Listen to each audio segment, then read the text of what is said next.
So hi guys, so eto mag-unbox ulit tayo ng mga clone na optic para sa mga rifle. So tara.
So naka-ready na lahat, yung ammunition, tools, board, tsaka yung PCC.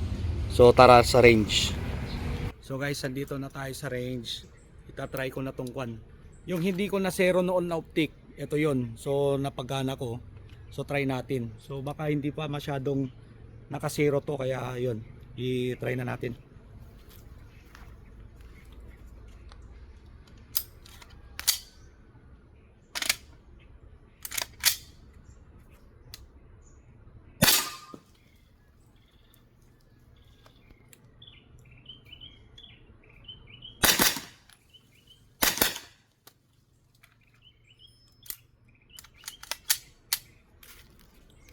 Round 1. So kaya niya yung kwan, yung red dot, yung reticle hindi gumagalaw, hindi kwan, namamatay sindi. So diretso yung kwan niya. So round 2 natin, tingnan natin kung naka-zero ulit. So round 2, dalawa na yung kwan, plates.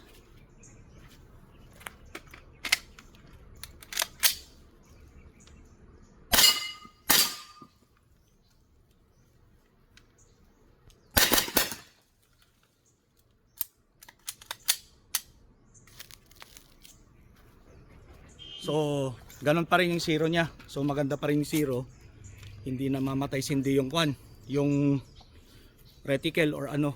So naka-zero pa rin. So okay itong kwan, itong durable version na to. So bale round 3 na tayo. Dalawang plates pa rin, pero naglagay na ako ng board sa malapit para ma-testing yung kwan, yung DCR niya.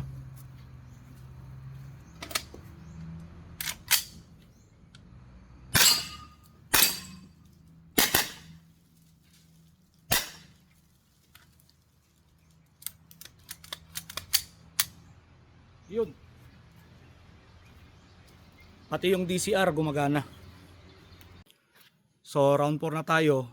Nilayuan ko yung kwan, yung plates, tsaka same pa rin yung board. So papakita ko sa iyo yung tama ng DCR mamaya.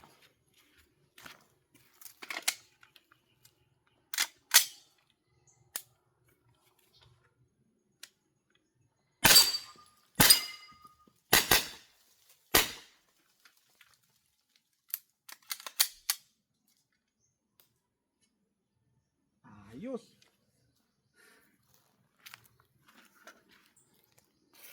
So round 5 na tayo. Nilayuan ko ulit yung mga plates, tapos same pa rin yung board. Yung board para sa DCR kasi. So tara.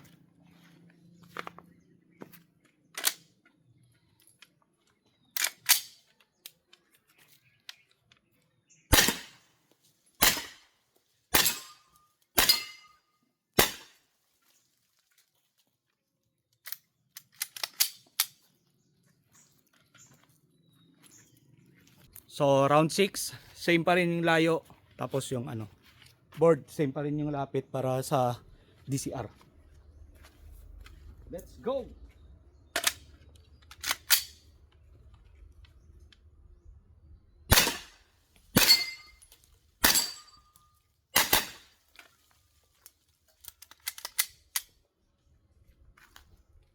Dati pag this one naman ang So round 7, same pa rin para ma-check ko yung kwan, yung zero nito kung mag-iiba or ano.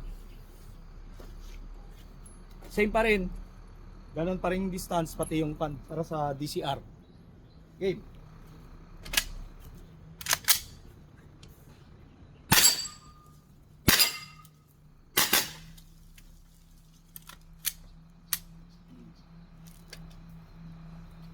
Tayo mang malun eh. Nanasiputa ko eh. Mahala di mesa ah. Danya di mesa. So ito yung kon.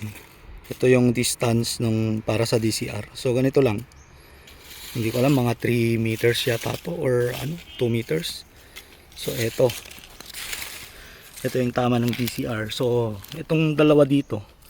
Yan yung unang zero ko kanina. Yung mas malapit yung plates kanina. Ito yung kwan. Nung nilayo ko yung plates kanina, so yun na, nag-adjust na ako. So ito na mga tama ng DCR niya. So yun.